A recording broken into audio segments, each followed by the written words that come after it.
এই ম্যাটেরিয়াল এডিটরে এখানে মোট 24টি স্যাম্পল রয়েছে। এখানে নিচের দিকে যাই এবং এখানে নিচের দিকে যাই, এর উপর ক্লিক করি, দেখতে পাচ্ছি 24 ডিফল্ট, অর্থাৎ 24টা স্যাম্পল রয়েছে।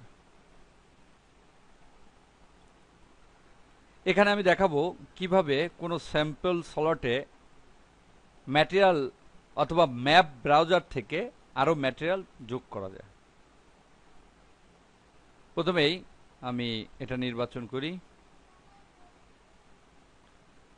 এবং এখান থেকে গেট ম্যাটেরিয়াল এই বাটনের উপর ক্লিক করি।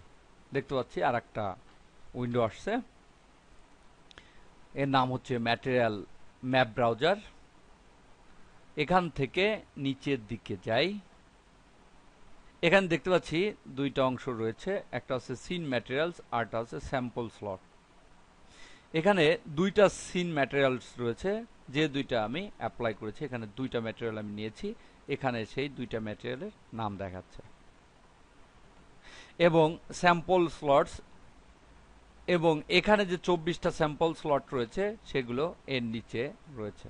দেখতে পাচ্ছি এখানে সেই 24টা স্যাম্পল স্লট দেখা যাচ্ছে। এবার এখান থেকে আমি লোগো ম্যাটেরিয়ালসটা এর উপর নিব, এর উপর ডাবল ক্লিক করি।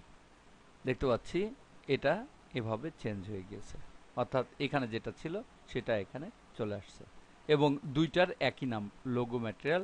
এখানে দেখতে পাচ্ছি এটাও লোগো ম্যাটেরিয়াল, এটাও লোগো ম্যাটেরিয়াল। এটাকে ক্রস করে দেই। এখান থেকে আমি কালারটা চেঞ্জ করব, আমি প্রথমটা যাই, এর কালারটা আমি চেঞ্জ করি।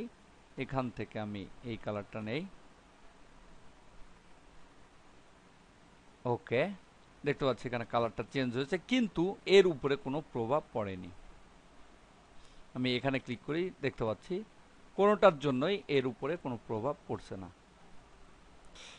এখানে যদি আমি এর কোনো প্রভাব ফেলতে চাই তাহলে এটা নির্বাচন করি, এটার প্রভাব আমি এর উপরে ফেলবো, অর্থাৎ এই কালারটা আমি চেঞ্জ করতে চাই এখানে, তাহলে এখান থেকে পুট ম্যাটেরিয়াল টু সিন এই বাটনের উপর ক্লিক করতে হবে। দেখতে পাচ্ছি পরিবর্তন হচ্ছে, এখানে আরো অবজেক্ট রয়েছে, কিন্তু এর উপর যেহেতু আমি প্রভাব ফেলেছিলাম এখান থেকে, তাই এটার উপরেই প্রভাব পড়ছে। আবার এটার উপর যাই, এখানে ক্লিক করি, দেখতে পাচ্ছি এর মাধ্যমে এটা চেঞ্জ হচ্ছে।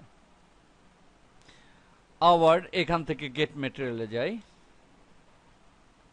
এবং এখান থেকে নতুন ম্যাটেরিয়াল নেওয়ার জন্য স্ট্যান্ডার্ড এই রোল আউট থেকে নিচে যাই, দেখতে পাচ্ছি স্ট্যান্ডার্ড, এর উপর ডাবল ক্লিক করি। দেখতে পাচ্ছি এটা আবার পরিবর্তন হয়ে গেল। এটা ক্রস করে দেই, অর্থাৎ এখানে নতুন একটা স্যাম্পল স্লট এখানে যুক্ত হয়েছে। দেখতে পাচ্ছি নতুন স্যাম্পল স্লট, কিন্তু এই সিন ম্যাটেরিয়ালে এর কোনো পরিবর্তন হয় নাই। এবং এখান থেকে যদি এই স্যাম্পল স্লটটা মুছে দেই তারপরও এর কোনো পরিবর্তন হবে না, অর্থাৎ এর উপর কোনো প্রভাব পড়বে না। এবার এই সিন থেকে যদি কোনো ম্যাটেরিয়াল যোগ করতে চাই, যেমন এটা হচ্ছে লোগো ম্যাটেরিয়াল, এটা আমি নতুন এখানে এটা নিয়েছি, আমি এই লোগো ম্যাটেরিয়ালটাই এর উপরে নিব। এর জন্য এখান থেকে আইড্রপার এর উপরে ক্লিক করি এবং এখান থেকে এর উপরে ক্লিক করি। দেখতে পাচ্ছি এটাই এখানে চলে গেছে লোগো ম্যাটেরিয়াল।